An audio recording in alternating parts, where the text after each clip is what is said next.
This video is sponsored by Tokyo Treat and Sakura Co. What's your favorite Hey, manga? Boogie, What's your Boogie, favorite Boogie, manga? what's your favorite Boogie. manga?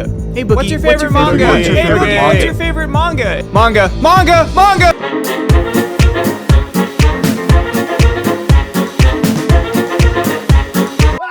My favorite manga this year! I don't think we can narrow it down to my favorite manga of all time, as it's sort of a rotating door. Series come in and series leave, so I think we'll be doing my favorite manga type of videos every year, starting from this year, moving forward. Let's play a little game. If you think there's a series that I should read that did not make this year's list, go ahead and drop it down below in the comment sections, and the most liked or most mentioned series I will go ahead and either pick up or read for next year's video.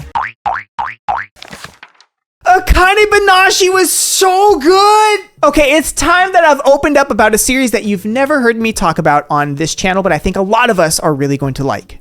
I have a sneaky suspicion that if this series were to get an anime, it would kill it right now. What's interesting is that this series is seeing a level of success even though the premise is not something that would be conventionally popular, which is Rakugo. And don't worry, you're going to be learning a lot about it if you start this series. But for those of you that just want to know, Rakugo is a traditional storytelling art form from Japan where one person is basically voicing all the lines for multiple different people. This is a prime example of if you have good writing and good storytelling, pun intended, those are the pillars for having a good manga series. Our main character is the daughter of an ex-professional Rakugo performer who is trying to make ends meet while chasing his dream of becoming a Rakugo master. Now, during his promotional exam with his wife and daughter watching, he puts on an amazing display of talent that captivates the audience. But suddenly, after his performance, he's finding himself expelled from his school following the exam and ends up taking a salary job months later to support his family. This sparks an even bigger flame in our main character's heart, which is actually not the father, rather the daughter, who is obsessed with Rakugo and performing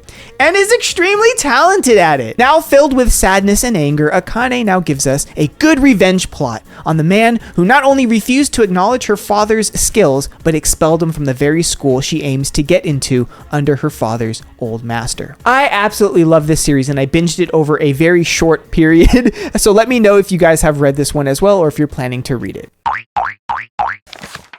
Next is a series that you are going to hear me talk about for the last time. Hear me out, Barakumon. All right, but hear me out. It's good for a reason. Do you guys remember me trying to pick this series up over the course of the pandemic and how impossible it was? And then I finally got all of the volumes. Man, those were some really fun vlogs looking back on it. The story completes in about 18 volumes, but there is an additional volume that you can pick up for all of us who are 100% completionists and we want everything from this series that we like. So there is an extra volume for those of you that are interested. I think this series scores a lot of points in relatable themes that are found spread out within this story and our characters within it. Barakumon is a lovely slice of life, light-hearted series that has some definite heavy undertones. Some of these themes hit pretty hard about dealing with perfectionism, comparing yourself to others, if I'm not productive or not working, I'm worthless, and what happens when you take your passion and transform that into your profession. But it's not all perfect here. I will say the first half of this series is a lot stronger than the second half of this series, so keep that in mind, but it doesn't make or break it for me. I still recommend this series. I enjoyed binge reading this series, and to be honest, I think a lot of you guys would really, really like this one. I started Kingdom and it's so freaking good! If you're new to manga, just know that there are huge titles, huge IPs that have just not made their way over to the West physically, or sometimes even having like a proper English translation. And one of the titans of the manga industry that has been killing it consistently for around like over a decade, right, is Kingdom. Now, I'm gonna be honest with you guys, I did not get caught up with Kingdom completely. That is a lot of chapters. Kingdom takes place in China during the Warring States period, and it follows our main protagonist, Shin, who dreams of becoming a general worthy of history. And through another series of events, Shin's brother passes away and comes into contact with Quin's young king-to-be, Zhang, and saves him while on the run, which starts these two main characters on an unlikely path filled with growth, bloodshed, bonding, failure, victory, and much, much more. Zhang, who is an outcast king with a dark and mysterious past, his objective is to bring all of the warring states together under Quin, which will finally lead to peace. And an orphan from the slums with no armor and no manners, his objective is to become a great general worthy of history. Not all, but a lot of the focus is on battles and old battle strategy and fighting tactics, which I find very, very interesting. I'm also a little biased, but there is also a really cool romantic interest that happens with Shin. I don't want to get into it though, that's spoilers, and to be honest, it's not like the best thing in the series, but I did enjoy it. This series can totally ruin your sleep schedule if you let it, and I most certainly did. It's a great series to sit down, open a drink, maybe grab some snacks, and really just become immersed in the story. Now, did someone mention snacks? Okay, so as you guys might know, I am going to Japan early next year, which I am so blessed for, but as my friends have made abundantly clear, they are not. However, if they can't go to Japan, today's sponsor could help me bring Japan to them. The box for Tokyo Treat this month is called Snackin' New Year's. They included a whole bag of Kit Kat strawberry chocolate cake. Oh my god, this is my all-time favorite Kit Kat. But alas, I know what you're thinking, but Boogie, I'm not a degenerate like yourself. Yeah, right. I know you guys are watching me. We're all on this sinking ship together. Sakurako has you covered with their New Year's Niigata box. This box is a little more reserved in the best possible way, giving you a more traditional assortment of local snacks out of the Niigata prefecture, which is known for its high quality rice products like sake or mochi. All right, check this out. In every one of the Sakurako boxes, every month there's a little tableware set, and this month they have a little sake cup. I also really like how they have these paper packets, which serves as guides to take you through each and every one of these snacks with insights and important allergy information as well. So if you would like to get a taste of Japan, pun intended, at the comfort of being in your own home, go ahead and use code Boogie while at checkout to get $5 off of your first box. Also, be automatically entered for a chance to win a free ticket to Japan. Details will be on the website. Thank you so much to Sakurako and Tokyo Treat for sponsoring today's video. Now back to the manga. Okay, welcome back. And next is a series that is so chaotically all over the place, it's hard not to love it, which of course is Dandadan. From conspiracy theories to the occult, our main characters find themselves in an unlikely relationship where they attempt to fix the supernatural sci-fi dangers that pop up around them, all to return back to a normal life. The thing I will say about Dandadan is that it is Dandadan right in your face. It just doesn't really hold back at all, and I love that. It's loud, vulgar, high octane, funny, witty, and mixes in a dash of teenage romance. It's really hard not to love this very contemporary modern day manga. However, I will say the story can be at times truly all over the place, which some of you might not dig. But I think the best way to approach Dandadan is just to simply let it be itself. It's a weird manga and it doesn't hide it. In fact, it shoves that fact right in your face. So let it, enjoy, let that one take control, sit back and enjoy the ride. Moving on, we're going to the opposite end of the spectrum, and let's rewind. Let's slow down and go back to 1994. My God, that's older than so many of you watching this right now. We are going to talk about my number one manga that I always gift as a gift ever since it came out physically, especially to a lot of my friends that aren't into this hobby or collecting. For a moment, let's talk about Yokohama Kaidashi Kiku. This is a post-apocalyptic manga where an environmental disaster has occurred, leaving the age of humans in their twilight phase, meaning this is it.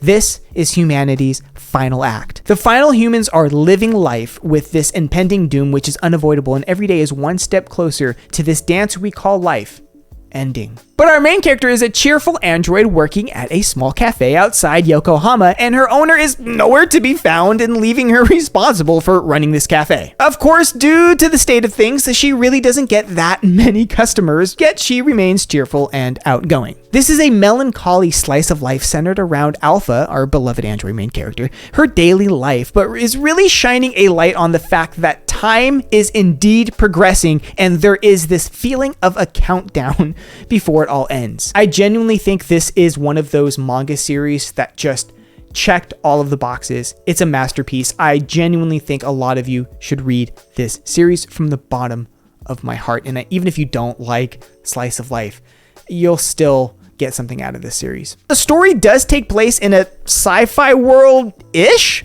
but instead of futuristic technology, we see older tech like scooters, radios, propeller airplanes. A very much rustic rural lifestyle is depicted here. This is a deep, reflective, mature manga. This is also one of those series that I advocate for reading several times throughout your life, because we will get something different out of this series at the different stages of where we are on our own personal journeys.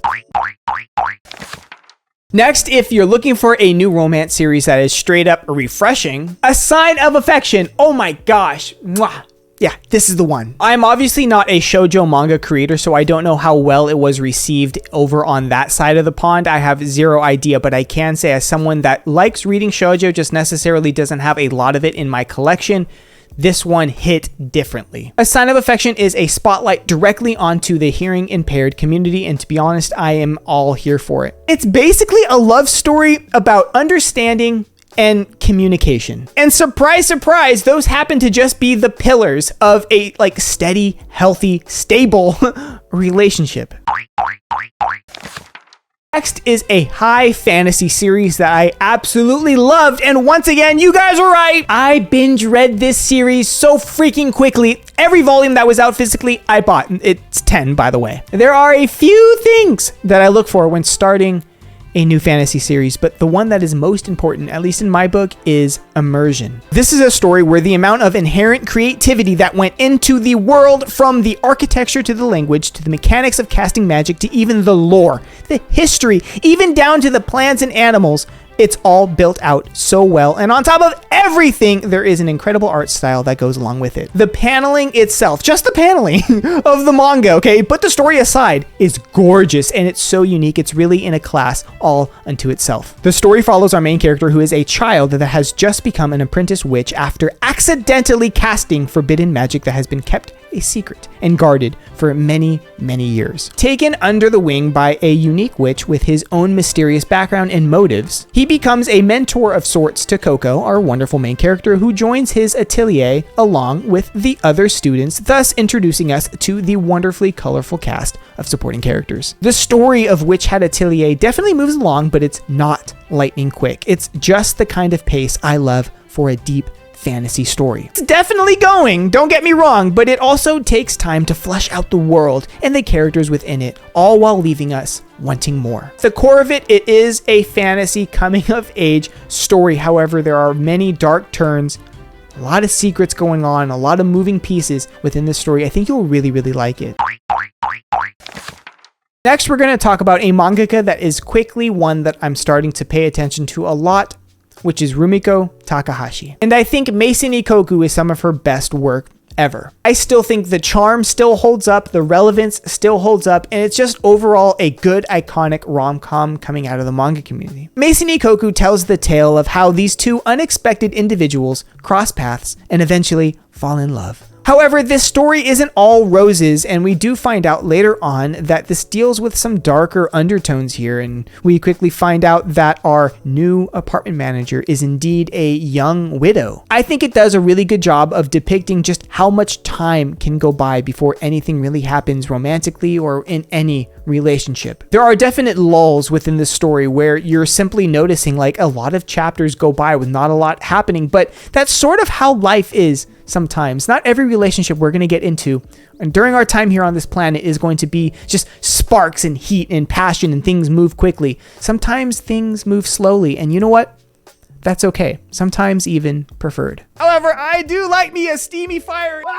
Yet again, we find ourselves with a series that I was completely immersed in and just had to binge. I'm honestly still binging. This series initially was a light novel, which is how I'm enjoying it, but you can enjoy it in manga format, or you can simply watch the anime. Our lovely main character, once a university student who is obsessed with reading and treasures her own book collection. Sound familiar? Anyone?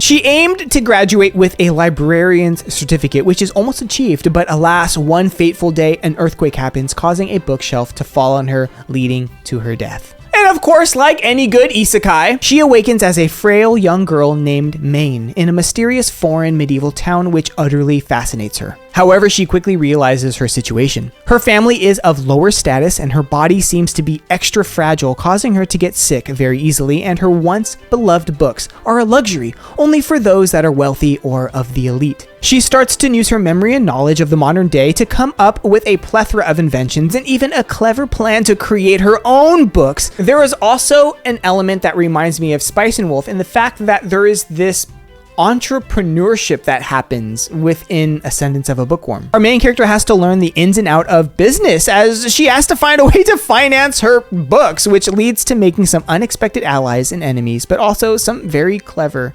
creations. It's a book lover's book about a book lover written by a book lover. Each and every one of these next series that I've read this year hit me so hard that they're going to get their own video here on the channel. Number 1, One Piece.